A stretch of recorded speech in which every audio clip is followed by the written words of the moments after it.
Kung ang mga pagsulay mo apud kanimo ay kahadlok-ay naa ang Dios kanunay, may kahangawa ug may kabalaka siya, itugyan lang kaniya ang tanan.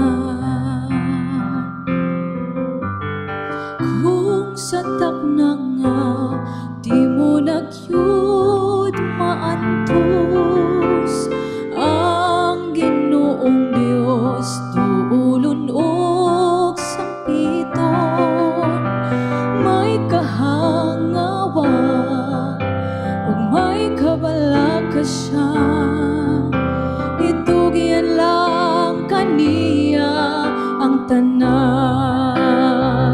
Busa duulon nato ang Ginoong Dios, kay siya andam kanunay. Busa duulon nato ang Ginoong Dios, kay di ta niya pasagdan.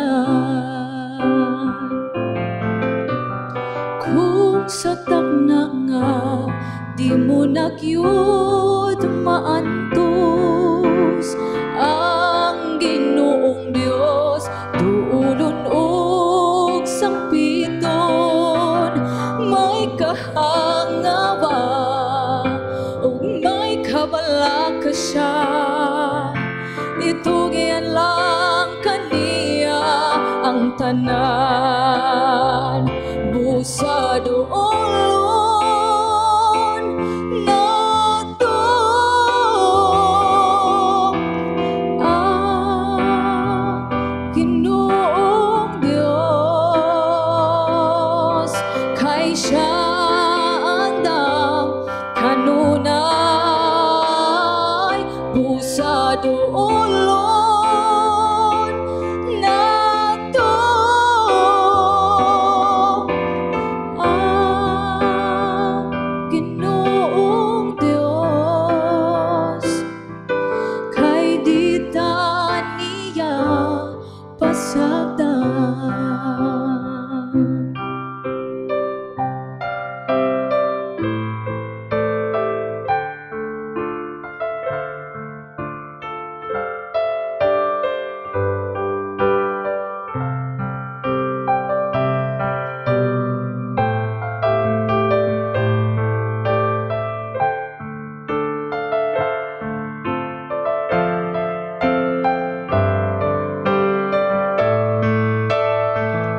Busa duolon nato ang Ginoong Dios, kay siya andam kanunay. Busa duolon nato ang Ginoong Dios, kay di ta niya pasagdan, kay di ta niya pasagdan, kay di ta niya pasagdan.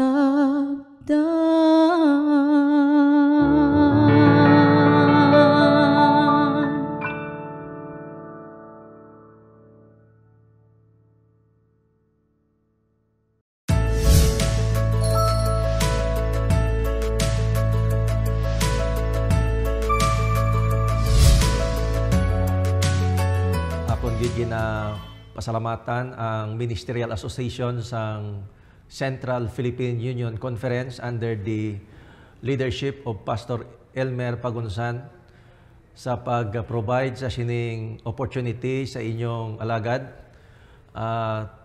nga maka-present sa sining content sang Steps to Christ, ang Ministerial Association sang CPUC maga-present sa sining mga details about sa content sang Steps to Christ, agod nga maka-provide encouragement sa aton nga mga church members kag bisan pa sa aton nga mga viewers, friends, not only in the territory of Central Philippines but all throughout the world.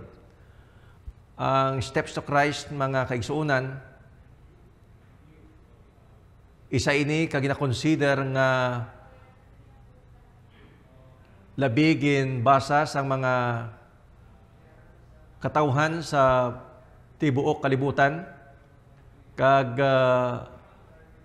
according sa study gin-translate ini sa 150 ka mga nagkalain-lain nga mga languages sa bilog nga kalibutan. Sa bagay nga we need to present the content of this book sa inyo agod nga ma-review naton ang mga matahom nga content nga gisulat sa among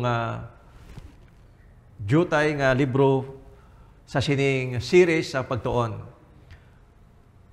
I was tasked by the in charge sa sining series sa pagtuon, Pastor Elmer Pagunsan, aton nga CPUC Ministerial Secretary, to present the chapter 1 of this book, Steps to Christ. Kag ang mga church members sa bilog nga CPUC, labi na magidri sa West Visayas Conference, nagakalipay sa sining opportunity nga aton sing tingob matun-an ang ining gamay nga libro nga aton gina-provide sa mga readers naton agud ma-strengthen ang connection kag ang relationship naton sa aton Ginoo nga mo si Ginoong Hesus. Just before we proceed, katahom gid nga aton iga pangayoon ang additional wisdom and knowledge gikan sa Dios through sa aton pagpangamuyo, magaampo kita mga kauturan. Walay katubtuban kag dalangpan namon nga Dios. Nagakalipay kami sa sining kahigayunan nga amon matun-an ang unang nga bahin sang sining nga libro Steps to Christ, nga ginatiguluhan God's love for man. Kabay ikaw magahatag sa amon sang kaalam nga amon sabtan o amo ma-appreciate sing dugang ang imong dako nga gugma para sa amon. Salamat o Dios nga ikaw magasabat sang amon pangamuyo, ginapangayo namon ini sa ngalan ni Ginoong Hesus. Amen. Steps to Christ, again, God's love for man, chapter 1. Aton mahibaluan, if we read this book, brothers and sisters, we can see nga even without the reading sang aton balaan nga kasulatan, by looking at nature, we can see and we can understand the love of God. Because nature, according to Ellen White, testifies God's love for us. Our Father in heaven is the source of life, the source of wisdom, and of joy. It is God who supplies the daily needs of His creatures. In the beautiful word of the psalmist, he says, we can find this in Psalm chapter 145 verses 15 to 16 nga nagasiling, the eyes of all who wait upon thee, and thou givest them their meat in due season. Thou openest thine hand and satisfieth the desire of every living thing. Manotice naton that even the psalmist understand nga ang tanan nga aton gina-enjoy ini nagagikan sa Dios. In addition, God made man perfectly holy and happy and the fair earth as it came from the Creator's hand, bore no blight of decay or shadow of the curse. It is transgression of God's law, the law of love, that has brought woe and death. Yet even amid suffering that result from sin, God's love is revealed. Manotice naton mga kaigsuunan nga ang Diyos that even in the sinful condition naton, ginreveal sang Diyos sa aton ang iyang dako nga gugma. Genesis chapter 3 verse 17, then to Adam he said, because you have heeded the voice of your wife, and have eaten from the tree which I commanded you, saying, you shall not eat of it. Cursed is the ground for your sake. In toil you shall eat of it all the days of your life. Manotice naton that because of sin, mga kauturan, na-miss naton ang pag-experience ang total joy and happiness nga amo ini ang luyag kag ang plano gid sang Dios para sa mga katawhan. But yet sa pihak sa sining situation, ang balaang nga kasulatan nagasiling sa aton 1 John chapter 4 verse 8, God is love. The Word of God, not only the nature reveals the love of God, but in addition, the Word of God revealed His character. He Himself has declared His infinite love and pity. Exodus chapter 33 verses 18 and 19, it says, and He said, please show me your glory. Then He said, I will make all my goodness pass before you, and I will proclaim the name of the Lord before you. I will be gracious, and I will have compassion on him, on whom I will have compassion. In addition, Exodus chapter 34, 6 and 7, and the Lord passed before him and proclaimed, the Lord God, merciful and gracious, long-suffering, and abounding in goodness and truth, keeping mercy for thousands, forgiving iniquity and transgressions and sin. Singdugang pa mga kauturan, Malakay 7:18 nagasiling, who is a God like you, pardoning iniquity and passing over the transgression of the remnant of His heritage? He does not retain His anger forever, because He delights in mercy. Manotice naton sa sining mga biblical text nga nagapahayag kung daw ano ka merciful, mahigugmaon ang aton Diyos kag manluluwas. However, Ellen White said, Satan led men to conceive of God as a being whose chief attribute is stern justice, one who is a severe judge, a harsh, exacting creditor. He is pictured as creator, as a being who is watching with jealous eye to discern the errors and mistakes of men, that He may visit judgment upon them. It was to remove this dark shadow by revealing to the world the infinite love of God that Jesus came to live among men. Manotis naton, nga luyag sang kaaway nga among yawa, mga kaigsuunan, nga i-portray, i-present ang Diyos nga isa ka tyrant God. Hindi may gugmaon nga Diyos. Sa bagay, God sent His only begotten Son nga magkabuhi in our midst, agod nga ma-reveal kung do ano ka compassionate, ka merciful, and loving ang aton Diyos. The Son of God came from heaven to make manifest the Father.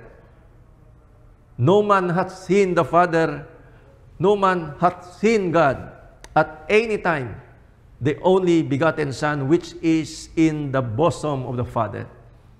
He hath declared Him, John 1:18, no one hath seen God at any time, the only begotten Son who is in the bosom of the Father, He has declared Him, mga kauturan. In addition, she said to Him, yes, Lord, I believe that you are the Christ, the Son of the living God, who is to come into the world. Mga kauturan, si Philip, one of the disciples, na-request, he said to Him, Lord, show us the Father, and it is sufficient for us. Ano ang response, mga kauturan?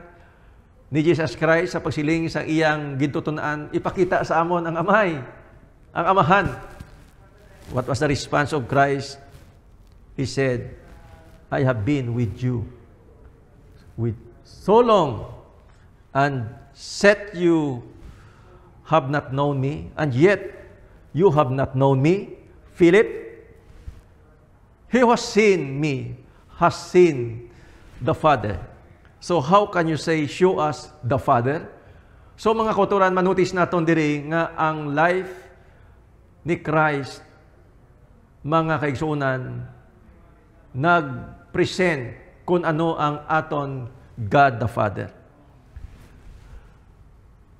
In addition, manutis naton sa mission ni Jesus Christ, Luke chapter 4, verse 18, the Spirit of the Lord is upon me, because He hath anointed me to preach the gospel to the poor. He has sent me to heal the brokenhearted, to proclaim liberty to the captives, and recovery of sight of the blind, to set at liberty of those who are oppressed. Katahom, nga ang mission during the earthly ministry ni Christ, amo mga kaigsunan, is to give freedom for those who are under the dominion of sin. Maghatag kaluwasan kay ang Diyos, mga kaigsunan, gugma ka gusto niya masabtan nato in opposite sa presentation, sa pagportray sa kaaway nga mong yawa nga ang Diyos isa ka tyrant God, gin-portray mga kauturan, gin-reveal ni Christ kung daw ano ka mahigugmaon, maluluyon, merciful ang aton Diyos. Amen. Padayon na to mga kaigsunan, siling ni Ellen White, this was His work. He went about doing good and healing all that were oppressed by Satan. There were whole villages where there was not a moan of sickness in any house, for He had passed through them and healed all their sick. His work gave evidence of His divine anointing. Love, mercy, and compassion were revealed. In every act of His life, His heart went out in tender sympathy to His children, to the children of men. He took man's nature that He might reach man's wants. The poorest and humblest were not afraid to approach Him. Even little children were attracted to Him. They loved to climb upon His knees and gaze into the pensive face benignant with love. Jesus did not suppress one word of truth, but He uttered it always in love. He exercised the greatest tact and truthful, kind attention in His intercourse with the people. He was never rude, never needlessly spoke a severe word, never gave needless pain to a sensitive soul. He did not censure human weakness. He spoke the truth, but always in love. He denounced hypocrisy, unbelief, and iniquity. But tears were in his voice as he uttered his scattering rebuke. Manotice naton, nga kung nag-rebuke man sige nga sos mga utod, gid-present niya in a low and soft tone of voice. Mabatyagan mga kaigsunan, nga siya isa ka Diyos nga may gugmaon, agod mga utod ma-reveal kung daw ano ang atong God the Father. He wept over Jerusalem, the city he loved, which refused to receive him. Manotice naton nga bisan pa ang Jerusalem nga nag-refuse sa pagbaton, sa pagdawat sa iya, the way, the truth, and the life, they had rejected him, the Savior, but he regarded them with pity, tenderness. His life was one of self-denial and thoughtful care for others. Every soul was precious in his eyes. While he ever bore himself with divine dignity, he bowed with the tenderest regard to every member of the family of God. In all men, he saw fallen souls whom it was his mission to save. Amen? Manotice natin that it's Christ's mission ang pagluwas sa mga katauhan. Such is the character of Christ as revealed in His life. This is the character of God. Manotice natin kung ano ang character ni Christ. Amo ini mga kauturan, ang character sang Diyos. It is from the Father's heart that the streams of divine compassion manifest in Christ flow out to the children of men. 1 Timothy chapter 3 verse 16, and without controversy, great is the mystery of godliness. Mystery of godliness. God was manifested in the flesh, justified in the Spirit, seen by angels, preached among the Gentiles, believed on the world, received up in glory. In addition, it was to redeem us that Jesus lived and suffered and died. He became man's sorrows, that we might made partakers of eternal everlasting joy. God permitted His beloved Son, full of grace and truth, to come from the world of indescribable glory to the world marred and blighted with sin, darkened with a shadow of death and accursed. He permitted Him to leave the bosom of His love, the adoration of the angels, to suffer shame, insult, humiliation, hatred, and death. Gin-prophesy ini mga kaigsunan, bisan pa sa time ni Isaiah, we can see sa sining kamaturan, Isaiah chapter 53 verse 5, siligya mga utod, but He was wounded for our transgression. He was bruised for our iniquities. The chastisement of our peace was upon Him, and by His stripes we were healed. Tungod sa ato mga kalapasan, mga sala, mga kaigsunan, nag-antos si Ginoong Hesus, agod nga makaangkod kita sang kaayuhan, maliberate kita gikan sa oppression sang sala, mga utod. Behold Him in glory, in the wilderness. In Gethsemane, atong tulukon si Christ, the suffering servant, the Savior, in the wilderness, in Gethsemane, sila nilawit, upon the cross, the spotless Son of God took upon Himself the burden of sin.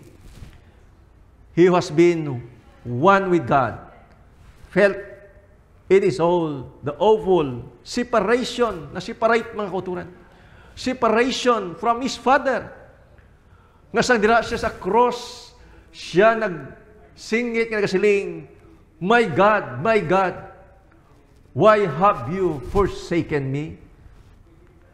Manotice naton mga kauturan, kung ano ka painful ang consequence of sin. Yet, John 3:16 nagasiling, for God so loved the world that He gave His only begotten Son, that whosoever believeth in Him should not perish, but have everlasting life. Pasalamat kita mga kaigsunan sa sining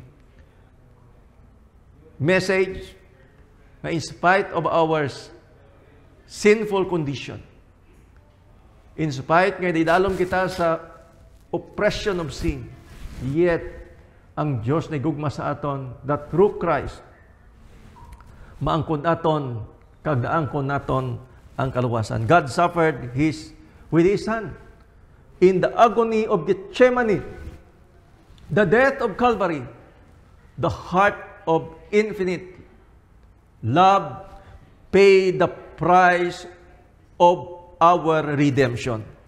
John 10:17, therefore my Father loves me, because I lay down my life that I may take it again.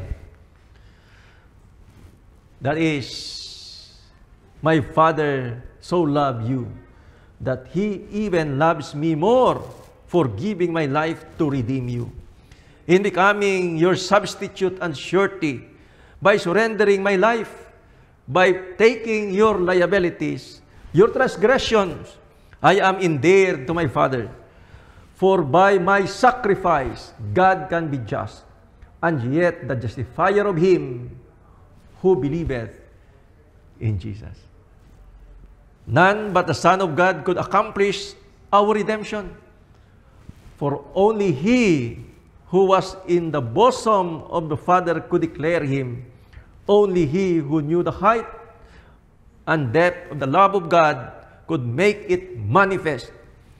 Nothing less than the infinite sacrifice made by Christ in behalf of fallen man could express the Father's love to the lost humanity. For God so loved the world, He gave His only begotten Son. Katahom, liwat-liwaton aning text nga makita sa John 3:16. He gave Him not only to live among men, to bear their sins, to die their sacrifice. He gave Him to the fallen race. Christ was to identify Himself with the interests and the needs of humanity. He who was one with God has linked Himself with the children of men by ties that there are never be to be broken. Hebrews 2:11, for both He who sanctifies and those who are being sanctified are all of one. For which reason He is not ashamed to call them brethren.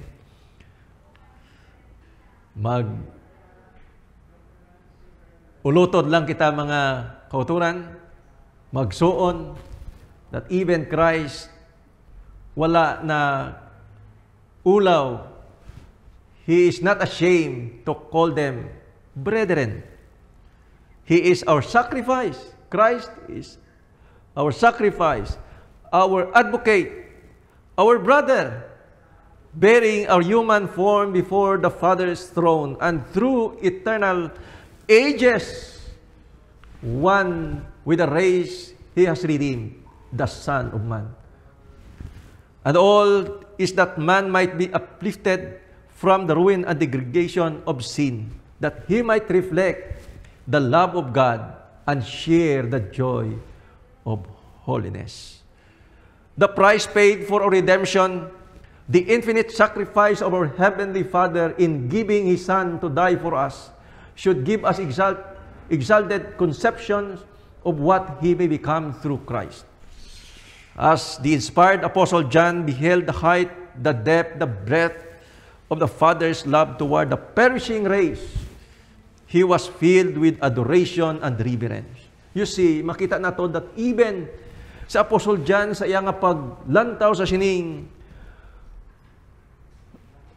gugmas ang Diyos, na-amaze siya mga kauturan with reverence and failing to find suitable language in which to express the greatness and tenderness of this love, He called upon the world to behold it. Manotis naton, because na-amazed even si Apostle John of the amazing love of God. He called the world to behold it, to behold the love of God. God's love is unconditional love.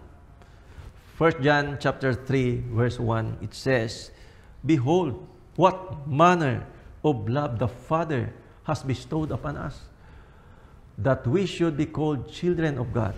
Therefore the world does not know us because it did not know Him." Because ang gugma sang Diyos ang Amay, kag iya ini gin-reveal by giving His only begotten Son, Jesus Christ. Gintawag kita nga mga anak, nga mga babayi, kag mga lalaki sang Diyos. Finally, mga kaigsunan, mga kauturan, what a value these places upon man. Through transgression, the sons of man become subjects to Satan. Through faith in the atoning sacrifice of Christ, the sons of Adam may become the sons of God. Amen? By assuming human nature, Christ elevates humanity. Fallen men are placed where, through connection with Christ, they may indeed become worthy of the name of the sons of God.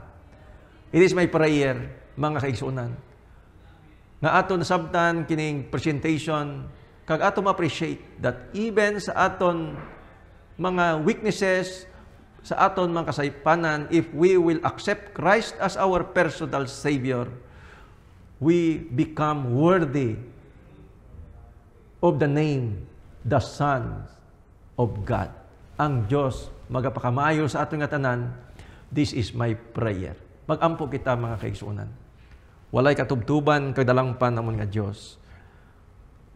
Salamat gid sang imong pag-reveal sang imong gugma sa amon, nga sa pihak sang amon mga limitation sa mga kasaypanan, yet ikaw nagpahayag sang imong kaluoy, kagugma, kabay o Dios, nga ang ini nga pagtuon magahatag ini sa amon sang opportunity nga ma-strengthen namon ang amon relationship dira sa imo pinaagi sa kay Ginoong Hesus.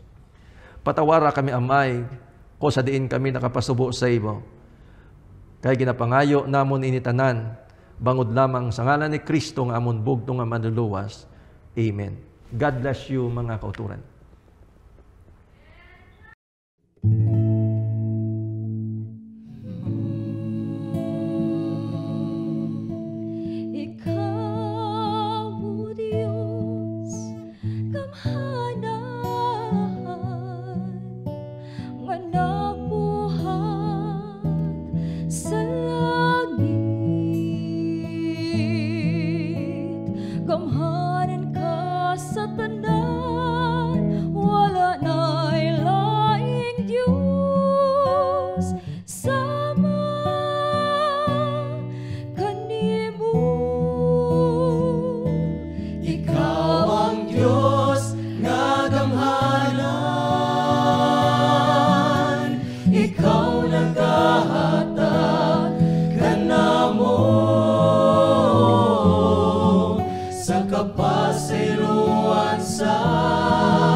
Jesus.